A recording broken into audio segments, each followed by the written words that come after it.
लिए क्या पढ़ रहे हैं, धातु की अम्ल के साथ अभिक्रिया।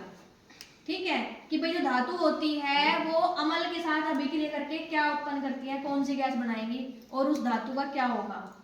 हमें पता है धातुएं क्या क्या होती है, सोना, चांदी, तांबा, पीतल, जिंक, कॉपर, ये सभी की सभी क्या है, धातु है। तो उनमें से हमें कौन सी धातु लेनी है, जिंक। ये जिंक धातु है। ठीक है, ये जिंक मेटल ले लिया हमने। और इसके लिए हमें चाहिए सल्फ्यूरिक अम्ल।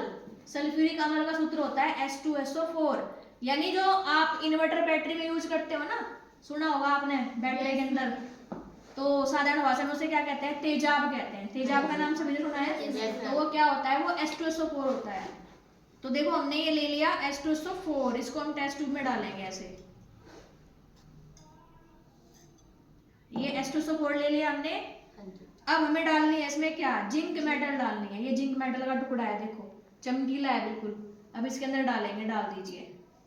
डालने के बाद देखो आपको बबल्स दिखाई दे रहे होंगे, नजदीक लेके yes. दिखाई दे रहा है। yes, sir.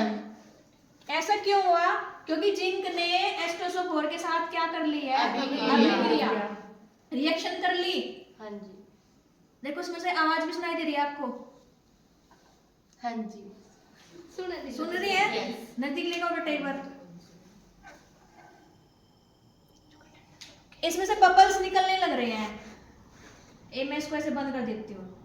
ये जो बबल्स है ना जो निकल रहे हैं वो हाइड्रोजन गैस के निकल रहे हैं। इसमें से किसके निकल रहे हैं, हाइड्रोजन गैस। क्योंकि जब जिंक H2SO4 के साथ रिएक्शन करती है तो जिंक सल्फेट और हाइड्रोजन गैस बाहर निकलती है। ठीक है, अब जो ये गैस निकल रही है इसमें से, अब इसके पास हमें क्या लाना है, जलती हुई मोमबत्ती लेकर आनी। मैं जलती हुई मोमबत्ती इसके पास लेकर आऊंगी।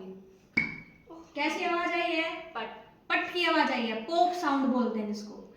बात समझ में आई। दोबारा देखिए, बढ़ने दो एक बार। पहली बार तो समझ में आ गया ना, क्योंकि H2SO4 मैंने इकट्ठी कर ली थी, ऊपर मैंने ऐसे अंगूठा करा हुआ है। ऐसा क्यों किया मैंने, क्योंकि ये बाहर ना निकल सके गैस। अगर मैंने इसको हटा दे तो क्या हो जाएगा, जो भी हाइड्रोजन बनेगी वो बाहर निकल जाएगी। तो मेरी बात समझ में आई। जिंक ने रिएक्शन करी किसके साथ में, H2SO4 यानी सल्फ्यूरिक अम्ल के साथ। और कौन सी गैस उत्पन्न करी है, हाइड्रोजन गैस। तो जलती मोमबत्ती हम पास लेकर आएंगे तो देखो, है ना, पोप की साउंड सुनाई दे रही। तो अब देखो रिएक्शन कराएंगे। अब धीरे धीरे जो जिंक है ना ये इसके अंदर डिसोल्व हो जाएगा, क्योंकि इसके साथ ये क्या कर लेगा, रिएक्ट कर लेगा, जिंक सल्फेट बना देगा। क्या बना देगा, जिंक सल्फेट, ZnSO4। तो देखो रिएक्शन कराएंगे। अब यहाँ पर मैं करा देती हूँ।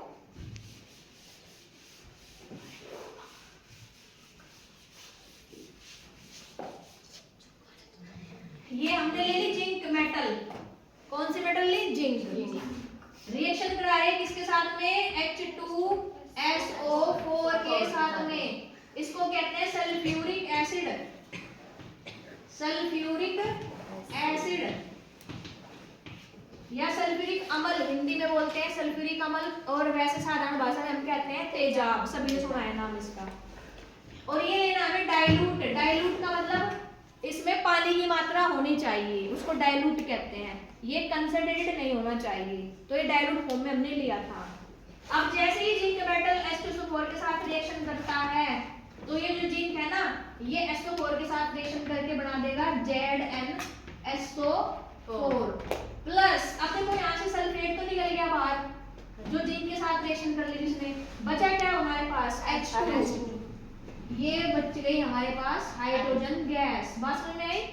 जो टेस्ट ट्यूब के अंदर से निकलती है, बाहर निकलती है। और जब जलती मोमबत्ती इसके पास लेकर आएंगे तो पोप जैसी साउंड आपको सुनाई देगी। बात समझ में आई, क्लियर। किसी बच्चे को ना समझ में आया बताओ मुझे कि मेरे को मैडम समझ में नहीं आएगी। तो धातुएं क्या है, अम्लों के साथ अभिक्रिया करके कौन सी गैस निकालती है बाहर, बताओ, हाइड्रोजन गैस बाहर निकालती है। समझ में बात आई। Yes sir. किस किस बच्चे को समझ में आया, जिसको नहीं आया हाथ खड़ा करे, दोबारा बताऊंगी फिर। आई थिंक सभी को समझ में आ गया होगा कि जब भी अम्लों के साथ अभिक्रिया होती है किसकी, धातुओं की, तो कौन सी गैस निकलती है बाहर, हाइड्रोजन गैस निकलती है। और जब जलती मोमबत्ती उसके पास लेकर आएंगे तो पोप की साउंड आपको सुनाई देगी। समझ में आया? Yes ma'am. चलो बेटा बंद करो।